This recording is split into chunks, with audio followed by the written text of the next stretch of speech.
This is my designer commentary video on my computer games design work. We were set with the task of designing a video game with the aim of having a strong and detailed storyline and 2 promotional posters. To begin with, I created a storyboard to outline some rough ideas that I could use. Eventually I came down to 3 ideas. The first one was Catapult, an iOS and Android only game that focuses on a quick pick up and play style game.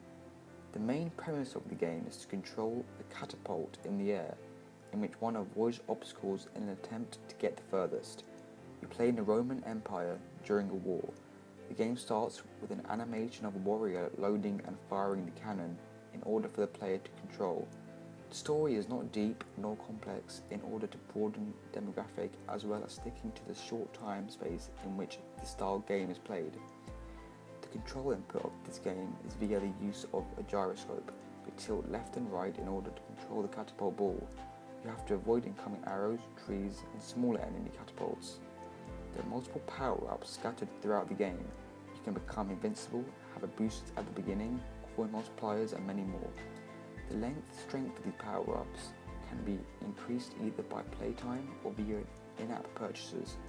Like many games in this category, the game never ends, with an ever-increasing difficulty the longer you play. You can compete against your friends via the leaderboard list, in which you can also see who are the current world leaders. To provide variety, there are multiple environments which are unlocked when a certain amount of points are collected.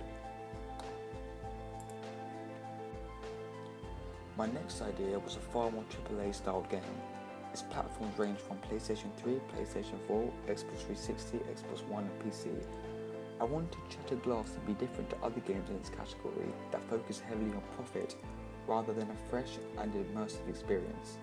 This game breaks most of the conventions that are associated with games. The game follows a non-linear storyline that follows Dr. Hayes in the attempt to solve an intentional murder involving a car crash. Although the twist in the game is that the protagonist, Dr. Hayes, was in fact the car crash victim and you're playing in his mind as he is in a coma. The events in which the storyline is presented are subtly mixed, which allows for the player to be constantly on edge. This game focuses heavily on multiple endings and outcomes from decisions you're constantly presented with throughout the game. Due to its complex nature, naturally the game's audience are 18+. This is also partly due to the explicit nature that the game displays. The game plays in a third-person perspective, as this is not a first-person shooter. Fast twitch responses are not necessary. Furthermore, the chosen perspective allows for most of the environment to be displayed. In addition, it provides a more seamless transition into cutscenes, which is a deeply integrated part of the game.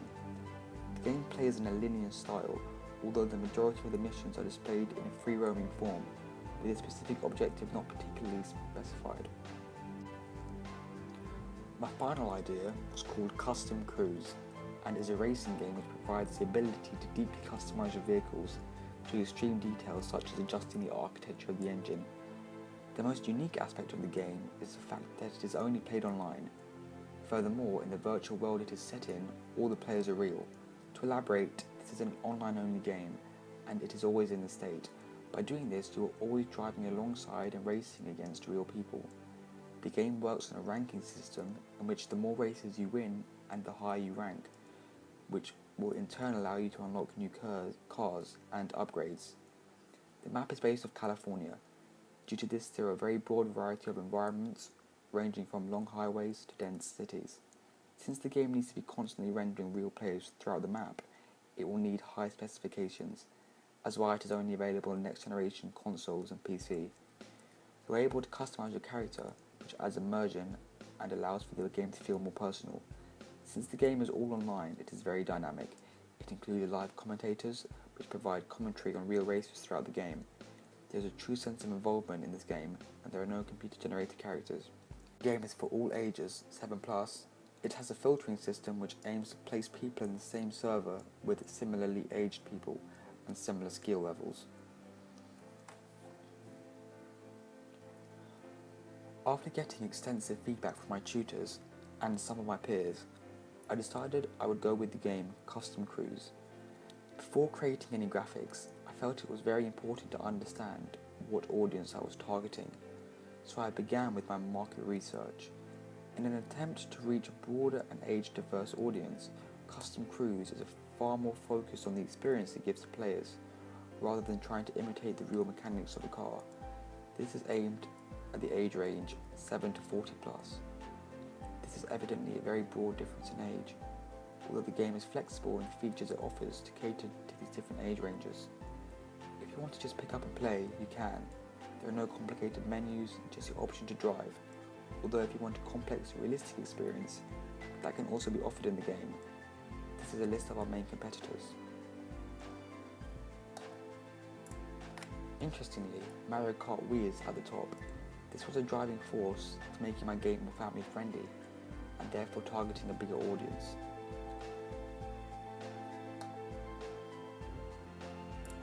The aim was to have this game on next generation consoles, Xbox One, PS4 and PC. The reason why it's not available on mobile and current gen consoles is due to their limitations. In order to keep a frame rate and adequate graphics, especially as frame rate is so important in racing games, capable hardware is required in order to render all the cars at once in a virtual space. Current gen would heavily struggle to have 16 different online players at once. Furthermore, this game can be advertised as a next generation game, especially as it truly does introduce next generation features. There really isn't another game on the market that comes close to the scale and huge service that this game provides, and therefore heavily setting it apart from the competition.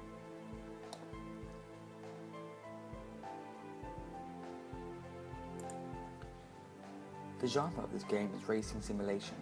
It is aimed at 7 to 40 plus. Since racing games are so broadly different games attract different ages. For example, Mario Kart will evidently attract a younger audience in comparison to a game like Gran Turismo. This game attempts to offer a pick-up-and-play experience for younger players, as well as a complex simulation for older ones.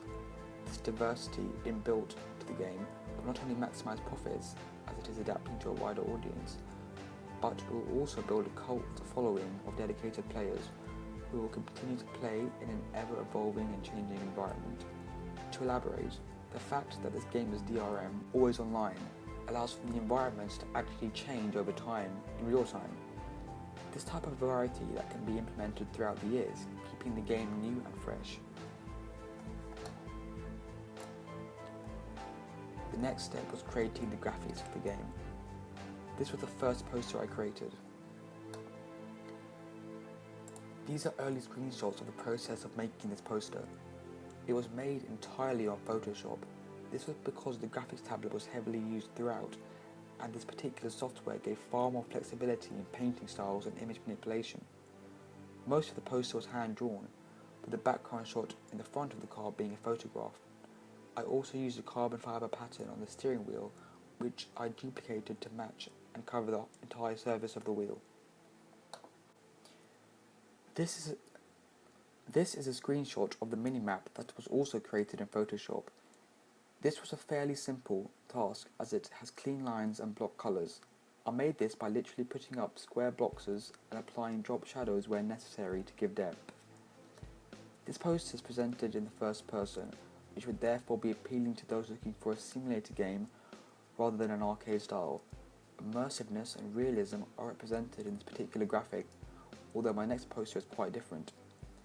This is the second poster I made. Unlike the first one, it is far more stylistic and follows the conventions of posters in general more consistently. This poster was also created in Photoshop, although in this case a lot of image manipulation was required for the final piece. This was the original image used, which was taken outside my house. I began with cutting out the background and making sure the car was its own layer. After doing that, I replaced the background while also adding motion blur to give the impression of speed. I placed the title Custom Cruise in front of the seat in the poster to give more depth to the overall look. Finally, I added a cartoon effect to the entire poster. This was mainly because it allows for a more consistent style, while also helping for the very different layers to blend more easily.